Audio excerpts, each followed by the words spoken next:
l'État réduit ses dotations de fonctionnement pour les régions. Les régions font des coupes sombres dans les organismes de formation par exemple, et ainsi de suite. Alors vous êtes ici devant les locaux de l'Institut de formation aux métiers éducatifs à Nîmes, à 5 km du centre-ville exactement.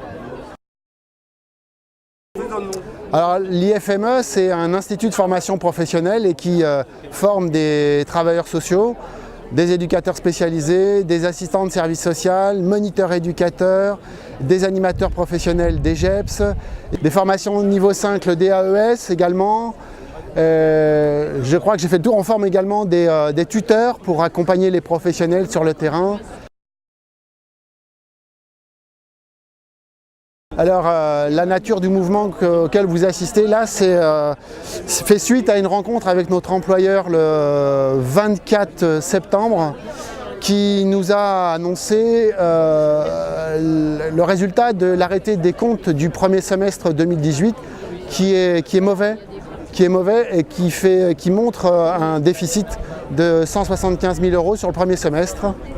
Et la proposition de notre employeur, c'est de procéder à des licenciements fermes, des licenciements donc individuels, pour traiter cette situation.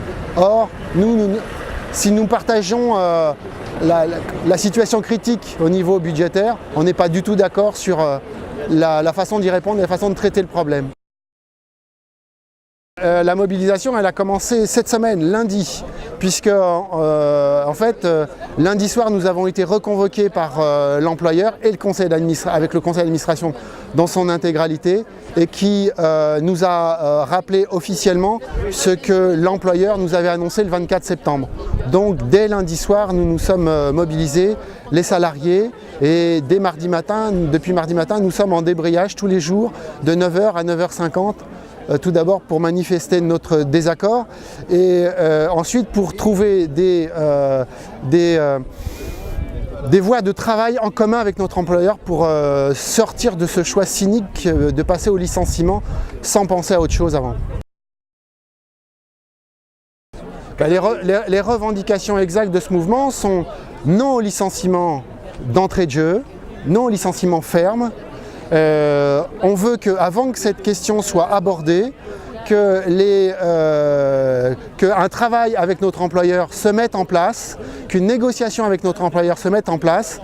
Nous les salariés ici, nous sommes en capacité de faire des propositions, des contre-propositions chiffrées comme l'exige notre employeur, pour sortir de cette situation qui va amener très probablement à des licenciements et par conséquent à une déqualification du service rendu à nos étudiants qui sont déjà dans certains cours, dans des espaces complètement saturés.